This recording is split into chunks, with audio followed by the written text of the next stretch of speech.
नमस्कार, आदाब, सत श्री अकाल। स्वागत करता हूं आपको +24/7 में। तो आशा करता हूं आप बहुत अच्छे होंगे।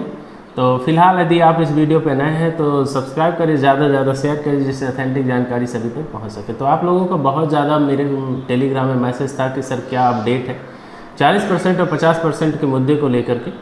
तो उसके बारे में मैं आपको कहना चाहूँगा कि पहले आप ये वीडियो क्लिप देखिए, इसके बाद फिर हम कंक्लूजन पे बात करते हैं।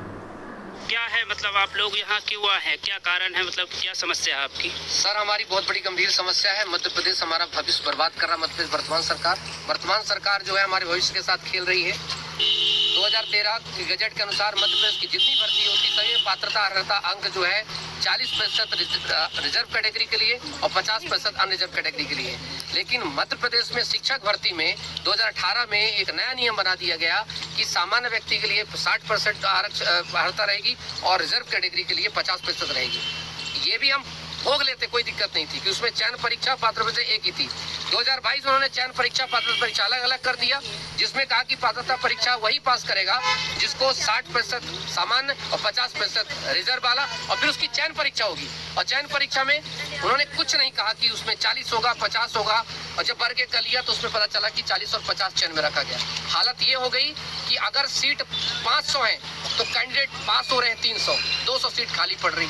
इसी प्रकार से विभिन्न विसंगतताएं है। और यहाँ तक कि मध्य प्रदेश में 2 गजट, 2013 का गजट अभी भी जीवित है। सारे मध्य प्रदेश की मंडल की जितने भी एग्जाम है उन सब में 40-50% का मुद्दा है। इसलिए हम माननीय कमला जी के यहाँ साहब के आए थे, उन्होंने साफ तौर पर कहा है कि भाई 3-4 महीने जो हमारी सरकार आएगी हम तो इसको जो है अब तक इसको संज्ञान लेंगे और अभी जो बन पड़ेगा वो भी हम चीजों को करने का आपकी सहायता करेंगे। अच्छा, आपसे मिले क्या, कमलनाथ जी मिले क्या? जी, हम सभी से मुलाकात की है, हमने ज्ञापन दिया है और पूरी हमारी बात हुई है। उन्होंने साफ तौर पे कहा है कि अभी हम सरकार तो नहीं है, पर सरकार हमारी आएगी तो हम जो है आपके इस विषय पर संज्ञान करेंगे और अभी हो सकता है कि हमारे लिए कुछ जो भी उनसे बन पड़ेगा वो करेंगे। अच्छा, अब ठीक है, ये तो आप कमलनाथ जी से मिल लिए, पर आगे आपका कदम क्या होगा? आगे कदम होगा बिल्कुल भोपाल बंद होगा, आंदोलन होगा, प्रदर्शन होगा, आंदोलन होगा। मैं कह रहा हूँ हम लोगों की संख्या कम से कम नहीं तो भाई 6 लाख प्राइमरी वाले हो गए, 6-7-8 लाख हो गए हमारे माध्यमिक शिक्षक वाले, और कम से कम ऐसे 6 लाख समथिंग हो गए हमारे वर्ग 1 वाले। तो कम से कम जाके हमारे 15 से 20 लाख तो हम हुए और हमारे परिवार का 5-5 लोग 1 करोड़ लोग प्रभावित करेंगे और जिधर हम जाएंगे उधर सरकार बनेगी। अभी भी वर्तमान सरकार को एक चेतावनी है कि अगर सुधर सको तो सुधर जाओ, क्योंकि याद रखिए अंतिम में अंततोगत्ता हमारे घर घर में जब आओगे ना, वोट दे दो तो हम बोलेंगे पहले 40-50% दो तो वोट मिलेगी, नहीं तो बाहर।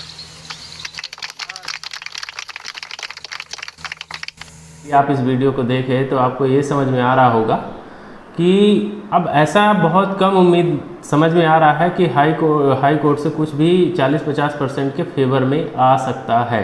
क्योंकि समझने की बात, फर्स्ट तो सबसे ज़्यादा प्रतिशत खारिज हुए हैं, इसके बाद कुछ बचे हैं जो पेंडिंग में दिखा रहे हैं और कुछ में अभी प्रोसेसिंग चल रहा है, जो कुछ भी है।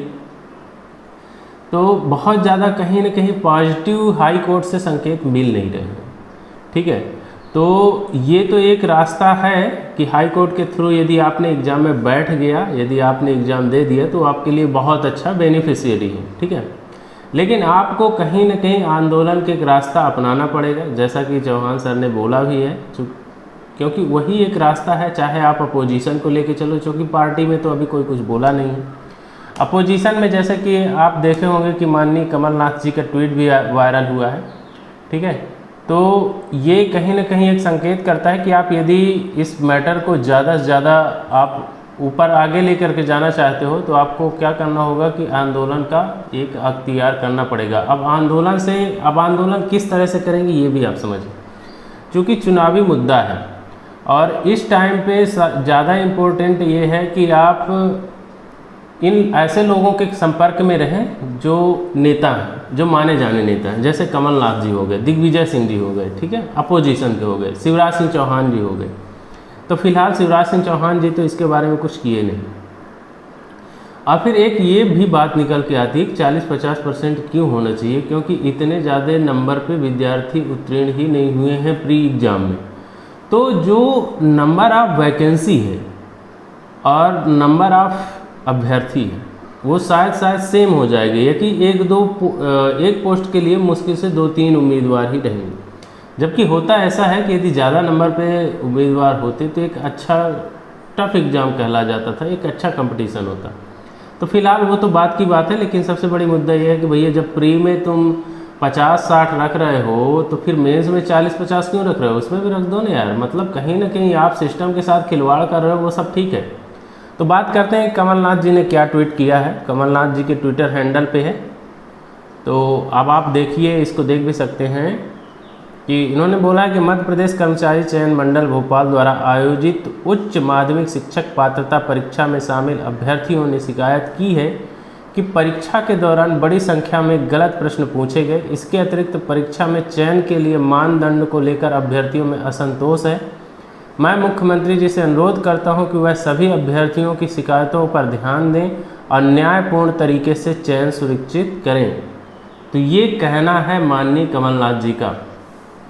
अब यदि आप ये चाहते हैं कि 40-50% हो तो आपको विधिवत इनके साथ रहना पड़ेगा, इनसे बात करनी पड़ेगी, या कि फिर यदि आपकी बात नहीं सुनी जाती तो आप उन नेताओं को वही जवाब दीजिए जब वो वोट मांगने आए कि आप पहले 40-50% करो, इसके बाद आपको वोट मिलेगी। तो फिलहाल आप तो कर नहीं पाए तो आपको वोट भी नहीं मिलेगी। अब अपोजिशन की तरफ देखना होगा।